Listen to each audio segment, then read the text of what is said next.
Injil Matius pasal 20 ayat 1 sampai 16.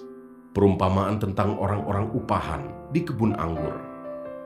Adapun hal kerajaan sorga sama seperti seorang tuan rumah yang pagi-pagi benar keluar mencari pekerja-pekerja untuk kebun anggurnya. Setelah ia sepakat dengan pekerja-pekerja itu mengenai upah sedinar sehari, ia menyuruh mereka ke kebun anggurnya. Kira-kira pukul 9 pagi, ia keluar pula dan dilihatnya ada lagi orang-orang lain menganggur di pasar. Katanya kepada mereka, "Pergi jugalah kamu ke kebun anggurku, dan apa yang pantas akan kuberikan kepadamu." Dan mereka pun pergi. Kira-kira pukul 12 dan pukul 3 petang, ia keluar pula dan melakukan sama seperti tadi. Kira-kira pukul 5 petang, ia keluar lagi dan mendapati orang-orang lain pula. Lalu katanya kepada mereka, "Mengapa kamu menganggur saja di sini sepanjang hari?"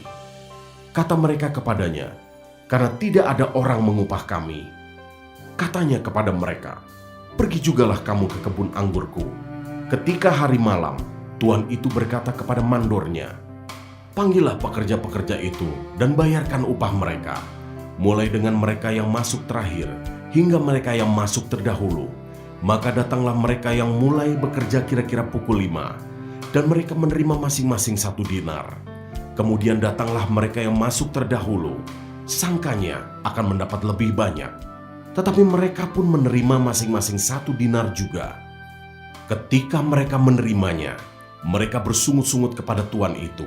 Katanya, "Mereka yang masuk terakhir ini hanya bekerja 1 jam, dan engkau menyamakan mereka dengan kami yang sehari suntuk bekerja berat dan menanggung panas terik matahari." Tetapi tuan itu menjawab seorang dari mereka, "Saudara, aku tidak berlaku tidak adil terhadap engkau. Bukankah kita telah sepakat sedinar sehari? Ambillah bagianmu dan pergilah. Aku mau memberikan kepada orang yang masuk terakhir ini sama seperti kepadamu. Tidakkah aku bebas mempergunakan milikku menurut kehendak hatiku?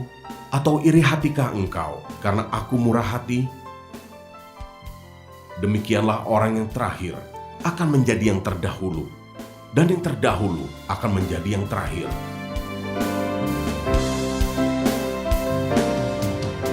Ayat 17 sampai 19. Pemberitahuan ketiga tentang penderitaan Yesus. Ketika Yesus akan pergi ke Yerusalem, ia memanggil ke-12 muridnya tersendiri dan berkata kepada mereka di tengah jalan, "Sekarang kita pergi ke Yerusalem, dan Anak Manusia akan diserahkan kepada imam-imam kepala dan ahli-ahli Taurat, dan mereka akan menjatuhi dia hukuman mati, dan mereka akan menyerahkan dia kepada bangsa-bangsa yang tidak mengenal Allah, supaya ia diolok-olokkan, disesah dan disalibkan, dan pada hari ketiga ia akan dibangkitkan."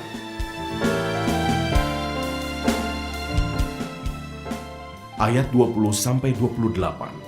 Permintaan ibu Yakobus dan Yohanes, bukan memerintah melainkan melayani.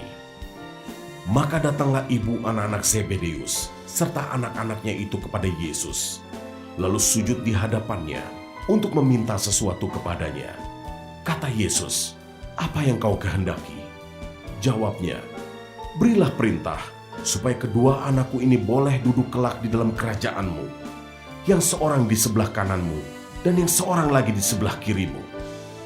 Tetapi Yesus menjawab, katanya, "Kamu tidak tahu apa yang kamu minta. Dapatkah kamu meminum cawan yang harus kuminum?"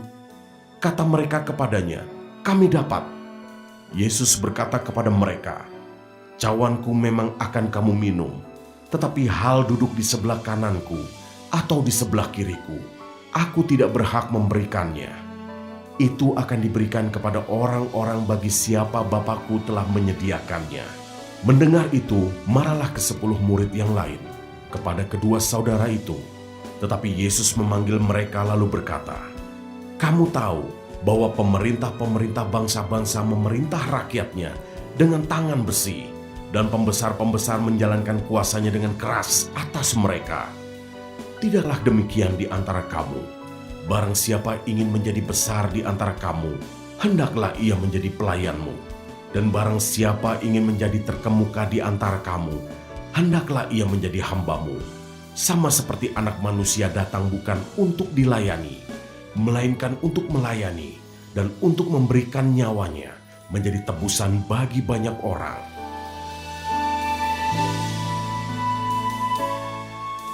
Ayat 29-34, Yesus menyembuhkan 2 orang buta.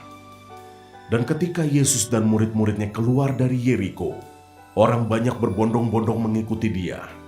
Ada 2 orang buta yang duduk di pinggir jalan mendengar bahwa Yesus lewat. Lalu mereka berseru, "Tuhan, Anak Daud, kasihanilah kami." Tetapi orang banyak itu menegur mereka supaya mereka diam. Namun mereka makin keras berseru, katanya, "Tuhan, Anak Daud, kasihanilah kami." Lalu Yesus berhenti dan memanggil mereka. Ia berkata, "Apa yang kamu kehendaki supaya aku perbuat bagimu?" Jawab mereka, "Tuhan, supaya mata kami dapat melihat." Maka tergeraklah hati Yesus oleh belas kasihan. Lalu ia menjamah mata mereka. Dan seketika itu juga mereka melihat, lalu mengikuti dia.